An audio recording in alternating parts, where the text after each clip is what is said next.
Hai teman-teman, selamat datang di channel artikel YouTube. Channel pertama cerita Kenshin. Kali ini admin upload lagi ya. Terima kasih. Kisah pemuda kaya, anak bos besar, pemilik 73 perusahaan, yang menjadi cleaning service. Episode 438. Bagian ketiga, serta episode 440. Bos besar yang hadir di persidangan telah membuat kejutan bagi Iwan. Bahkan para wartawan menjadi heboh semua. Kemudian sidang yang dilanjutkan. Terdengar Bang Hotman bertanya pada Pak Hakim yang memimpin perkara. Bang Hotman itu berkata, "Pak Hakim yang mulia, sehubungan dengan video rekaman CCTV. Pak Poltak yang bicara, katanya ini rekayasa. Mohon izin yang mulia, saya hadirkan saksi ahli yang akan melihat kebenarannya." Pak Hakim pun mempersilahkan. Sedang para wartawan masih saja menyorot kameranya ke arah bos besar dan rombongannya yang menghadiri persidangan. Begitu pula dengan Pak Leo yang merasa was-was dirinya akan apa yang dilihatnya. Orang yang super kaya datang pula di sini. Lalu kemudian, saksi ahli pun hadir, duduk di tempatnya, langsung memberikan keterangan. Pak Hakim pun mendengarnya. Saksi itu bicara, mengungkapkan fakta tentang rekaman CCTV. Benar-benar adalah asli, tanpa editan sama sekali. Hal itu bisa diuji lewat lab polisi. Dan di saat bersamaan, rupanya Susanti, mantan ceweknya Iwan, melihat kejadian tak disangka. Iwan tersangkut masalah, hingga bos besar datang bersama anak buahnya, memberikan dukungan. Susanti terkejut sekali. Iwan mantan pacarnya, didatangi orang yang penting, pengusaha yang dihormati. Jadinya karena hal tersebut, Susanti makin tertarik. Dirinya sangat semangat, ingin mengejar Iwan, untuk mengajaknya balikan. Bahkan Susanti nekat, akan hadir ke persidangan, berencana ke tempatnya Iwan, untuk mencari perhatian, agar Iwan terpikat, karena Susanti mengira, masa depannya Iwan begitu cemerlang. Waduh gawat-gawat, Susanti kok begitu amat, padahal sudah dibilang Iwan, kalau tak mau balikan. Bahkan Iwan bicara, sudah punya pacar sendiri, tapi dasar Susanti itu, ada udang di balik batu, ada rencana yang ia tuju. Jadi meski mendapat jawaban, ia tetap nekat, akan terus menggoda Iwan. Dan suasana sidang terlihat makin panas. Pihak Pak Leo membalas, mencerca dengan pertanyaan pada saksi ahli yang dihadirkan. Pak Poltak itu bicara, "Pak Hakim yang kami muliakan, jelas-jelas saksi ahli yang dihadirkan orangnya tidak berpengalaman. Masa video CCTV-nya harus diuji di lab polisi? Apa mereka tidak tahu? Polisi sendiri sudah bilang, kalau saudara Iwan telah jadi tersangka, bahkan akan ditahan. Masa mau diuji di sana? Kan sama saja tak berguna. Polisi saja sudah tahu benarnya. Masa saksi ahli ini malah berkata sebaliknya?" Dan Della langsung menjawabnya, "Pak Hakim yang mulia, izinkan saya bicara mengenai apa yang disebutkan," kata Pak Poltak barusan, yang menyinggung polisi. "Saya rasa ada yang tidak benar dalam proses penyidikan. Masa dengan begitu cepatnya, saudara Iwan dan temannya langsung jadi tersangka, bahkan besoknya diputuskan ditahan. Yang mulia, saya mau bilang, kalau Pak Leo sempat bicara pada kami bertiga, lewat kuasa hukumnya." Pak Leo berkata, "Punya kenalan orang dalam, yang dimaksud oknum polisi. Jadi kami berprasangka, Pak Leo dan tim lawyernya ada main dari belakang, untuk memasukkan Mas Iwan ke penjara." Waduh, gawat-gawat. Della sangat berani bicara, langsung membuka rahasia. Pak Leo pun langsung membalasnya, "Anda ini kurang kerjaan rupanya. Jangan main-main dengan tuduhan.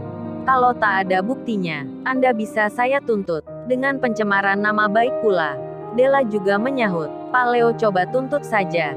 Masalah buktinya, tolong itu diperiksa CCTV di kantor polisi, di ruang tunggu pertemuan. Di situ kan Pak Leo bilang, pernah bicara pada kami bertiga."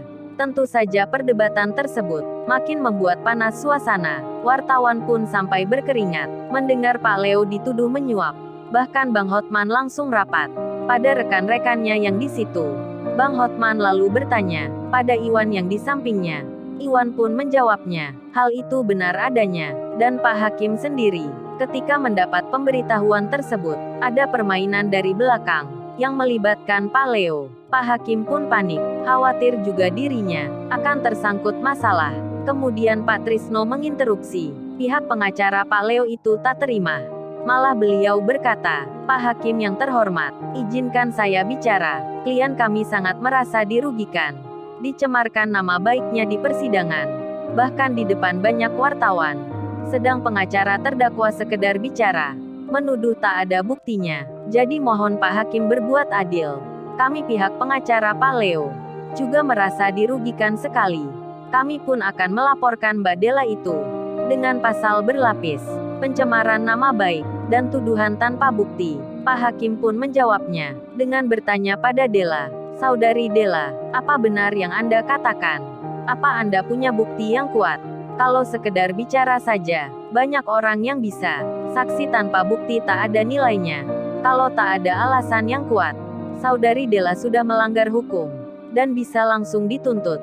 Della hendak berkata, sedikit khawatir dirinya, karena memang CCTV-nya belum dilihat olehnya. Della pun deg-degan jadinya. Ia hendak menjawabnya, namun tiba-tiba Bang Hotman segera bicara, "Yang mulia Pak Hakim, kami punya buktinya tentang Pak Leo itu yang berbuat tak baik. Kalau perlu dihadirkan di sini. Kami sangat senang menunjukkan." Jreng-jreng, terkaget semua orang di situ. Mendengar perkataan Bang Hotman, bos besar sudah bisa mengira. Beliau sudah merasa tahu, karena pengalaman di waktu yang lalu. Pak Leo dan tim kuasa hukumnya jadi bertanya-tanya, emang punya bukti apa Hotman itu? Mereka pun tak akan menyangka, bahkan hanya mengira, buktinya sekedar bicara. Dan Pak Poltak pun bertanya, menantang Bang Hotman dengan berkata, "Ya silahkan Bang Hotman ditunjukkan saja. Kami siap melihatnya." Percaya diri tim kuasa hukum Pak Leo sangat begitu tinggi, apalagi oknum polisi. Memang di pihak mereka, tak mungkin menunjukkan CCTV. Bisa-bisa itu bunuh diri. Dan tantangan tersebut langsung dijawab oleh Bang Hotman. Bang Hotman pun bilang, "Pak Ketua Hakim yang mulia, izinkan sebelum menunjukkan bukti, kami memberitahukan terlebih dulu akan orang-orang yang mempermainkan hukum. Segera kami akan laporkan ke pihak yang berwenang. Mereka tak akan lolos dari jerat hukuman, termasuk oknum aparat yang terlibat." Bang Hotman dengan tegas, nampak serius bicaranya. Kemudian beliau berkata pada Iwan, memberikan sebuah tanda agar segera mengungkapkan. Iwan pun langsung berkata, "Terima kasih Bang Hotman dan Pak Hakim yang kami hormati, serta orang-orang yang mendukung kami. Ini saya akan tunjukkan kalau yang dikatakan Mbak Della memang benar adanya." Sirena yang melihat di rumahnya jadi deg-degan dirinya, termasuk Ririn yang hadir di situ. Ririn pun sama, menunggu Iwan bicara. Begitu pula dengan Della, yang belum tahu juga apa yang dimaksud Iwan. Termasuk Agus temannya, melihat Iwan dengan terheran. Apalagi para wartawan, mereka semua penasaran, bukti apa yang akan ditunjukkan. Kemudian Iwan membuka handphonenya, memutar isinya di tengah sidang. Bahkan di situ ada videonya pula. Meski samar-samar terlihat, namun suaranya begitu jelas.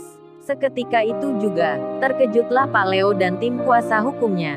Mereka sangat-sangat kaget sekali mendengar percakapannya sendiri, yang di waktu kemarin, dengan percaya diri, telah bicara pada Della, punya kenalan oknum polisi, seorang penyidik yang menangani perkara. Saat itu Pak Leo menakut-nakuti, agar Iwan dan Agus mengaku bersalah, biar tak ditangkap polisi. Namun akhirnya kini, senjata itu makan tuan. Pak Leo yang kelepasan bicara, diam-diam direkam Iwan. Sontak saja rekaman itu langsung mengagetkan wartawan. Pucat-pucat Pak Leo mukanya, tak bisa berkilah dirinya, apalagi membantahnya. Bos besar pun tebakannya benar, akan Iwan yang menyimpan buktinya. Karena di waktu yang kemarin, saat Iwan menyelidiki perusahaan, Iwan pandai memanfaatkan keadaan dengan mengambil kesempatan. Bos besar sudah menerka hal itu. Dan Pak Leo tak berkutik. Rahasianya terungkap di persidangan.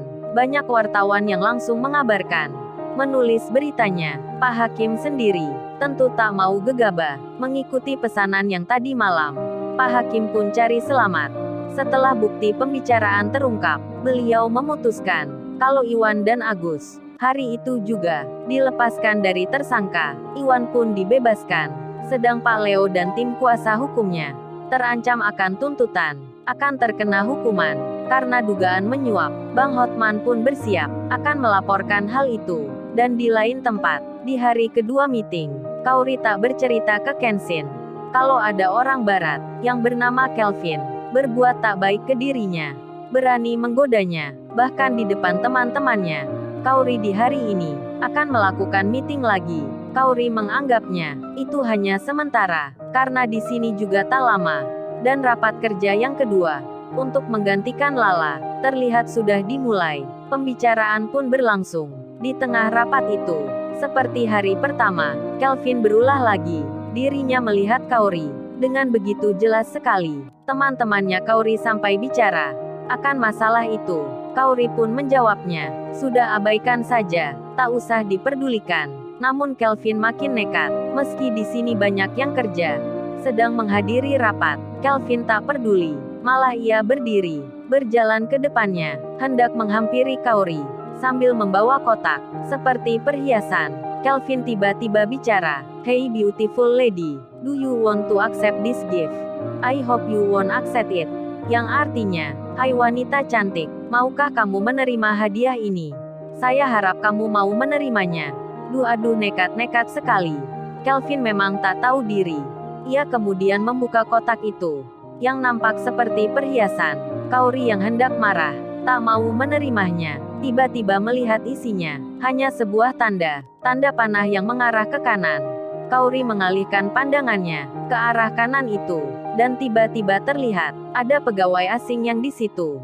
Nampak sama membawa kotak, dan kemudian dibukanya. Terlihat pula tanda panahnya mengarah ke sebelah kiri. Kauri melihatnya, ada pegawai laki-laki yang juga sama membawa kotak pula. Kemudian membuka isinya. Terlihat lagi tanda panah yang mengarah ke dirinya. Kauri pun melihat belakangnya, langsung terkaget dirinya. Kenshin tiba-tiba di dekatnya, membawa kalung perhiasan. Kauri pun sampai tak bisa bicara karena rasa terkejutnya. Ternyata Kelvin dan lainnya, rupanya sandiwara, hanya bermain belaka. Dan Kauri langsung memeluk Kenshin.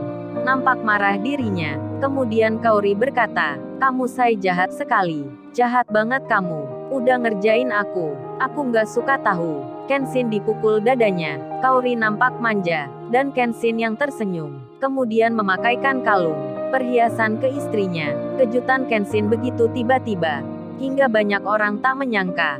Dan Kelvin serta yang lainnya bicara ke Kenshin dalam bahasa Inggris, memanggil Kenshin tuan muda, serta menyapa Kauri dengan sebutan terhormat, dan mereka memberikan selamat atas pernikahan. Kauri pun jadi malu, namun ia sangat senang mendapat kejutan tak terkira, hadiah kalung istimewa dari Kenshin suaminya, dan bos besar sendiri, yang baru menghadiri sidangnya Iwan. Beliau pun tak luput pula diwawancara wartawan.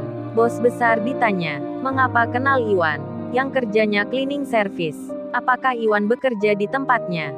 Para wartawan sangat penasaran, kok bisa-bisanya petinggi perusahaan sampai datang melihat bawahan. Bos besar menjawabnya, Iwan memang kerja di salah satu perusahaan miliknya. Tak hanya seorang pekerja, Iwan juga teman anaknya. Mendapat jawaban itu, para wartawan pun terheran. Anak konglomerat bisa berteman juga dengan cleaning service. Dan berita itu tersebar. Pak Leo dan tim kuasa hukumnya akhirnya mengerti mengapa Iwan itu didatangi banyak orang yang penting. Ternyata itu sebabnya. Dan Iwan sendiri kini pulang bersama Ririn. Sedang Della temannya Rena nampak sibuk dengan wartawan. Della jadi terkenal karena berani membongkar kejahatan dari Pak Leo. Namanya pun masuk surat kabar. Banyak disebut di media. Dan masalah tentang Iwan akhirnya mendapat titik terang.